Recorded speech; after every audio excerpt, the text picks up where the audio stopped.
Welcome to Mojo Talks. I'm Eric, and we're talking business with Ash, part of our Context is King series. And today I want to talk about OTT because big news broke yesterday. Ryan Murphy, who is basically the creator of some pretty huge TV shows, American Horror Story, American Crime Story, the new 911 show, he's being poached by Netflix for $300 million. 5 years. 5 years, yeah. Shonda Rhimes recently, something to the tune of $100 million. So, you know, is OTT the future of TV? And who's disrupting who now? Well, I mean, look, I think what's the thing driving most of these deals is like 10 years ago when we started WatchMojo, people used to say, is cord cutting a thing? Is it going to be a thing? And absolutely. Right now, the CEO of Disney at their earnings call talks about cord cutters. He talks about cord nevers. It's a real phenomenon. You know, the internet is doing to cable what cable did to network television 20, 30 years ago. ESPN peaked at 100 million subscribers in 2011. It's now down to $87 million. Whoa.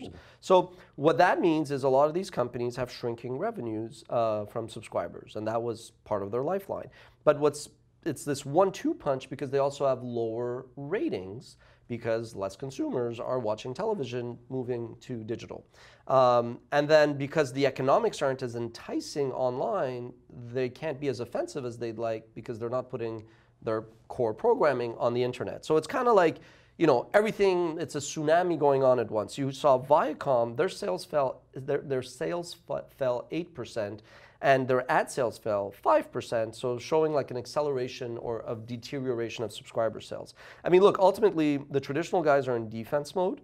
Meanwhile, Apple, it's not just Netflix. Apple, Hulu, Netflix, and Amazon, they're what I call the great content platform wars. They're spending $15 billion a year, so they're in the driver's seat and they're clearly on the offensive. But someone else is coming, right?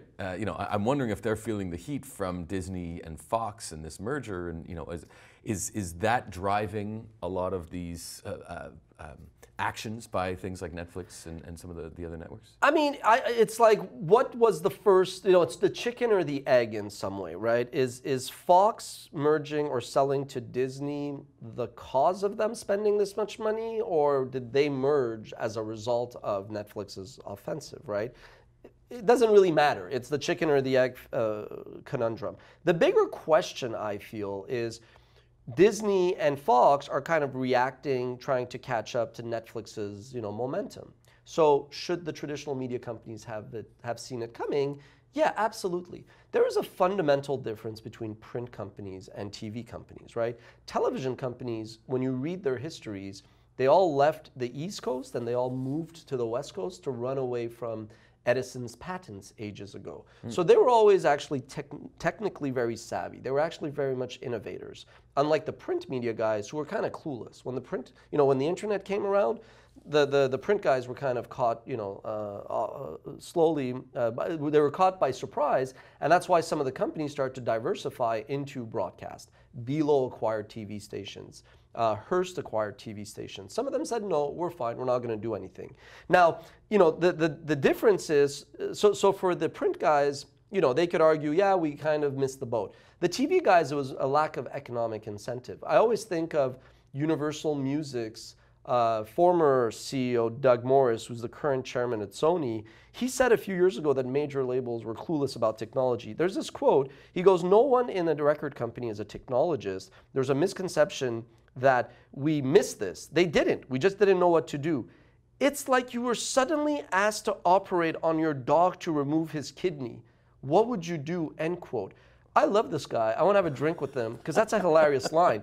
But what are you talking about, man? Like, it's not the same thing at all. You know, like removing a kidney from a dog randomly versus, hey, new distribution channels. It's like Sumner Redstone said content is king because with new distribution channels, you find new ways of monetizing your content. And our show, Context is King, is a play off that. So as you saw the internet come around, if you were a TV company or a print company or a record label and you didn't understand what was going to happen, you really have no one to blame but yourself. You absolutely should have been aware of this and been ready, knowing that, sure, in the early era, maybe the dollars aren't there, but over time, you have no choice. Even if the dollars don't replace your traditional dollars, those traditional dollars are going to evaporate. It's like saying I don't like gravity. Too bad. So you have to be nimble. Basically, you have to be able to see what's coming and figure a way out to capitalize on it.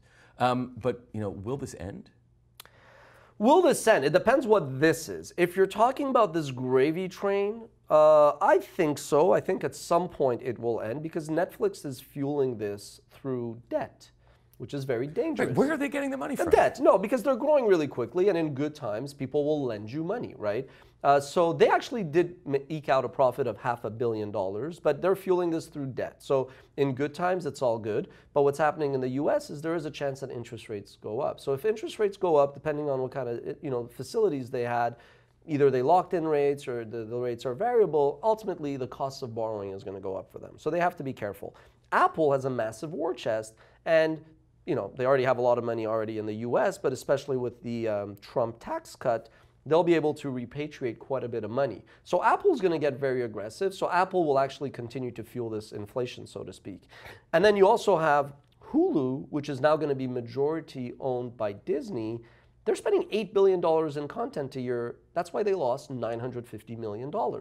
So in good times, it's like, another round on another round and yet another round. But then at some point, you get the tab at the end of the night and you're like, oh my God, we got to pay for this. So I think, yes, it's going to go on for a few more years, but at some point it'll stop. What I find a bit weird is those in traditional media who don't understand that it is all going to go to digital. 21st Century Fox's president and Fox Networks Group Chairman Peter Rice recently said that he thinks that the TV is going to reclaim the viewership that's moved to the internet. I mean, that's wishful thinking. Yeah. That's like me saying next week I'll have hair like Fabio. Not going to happen.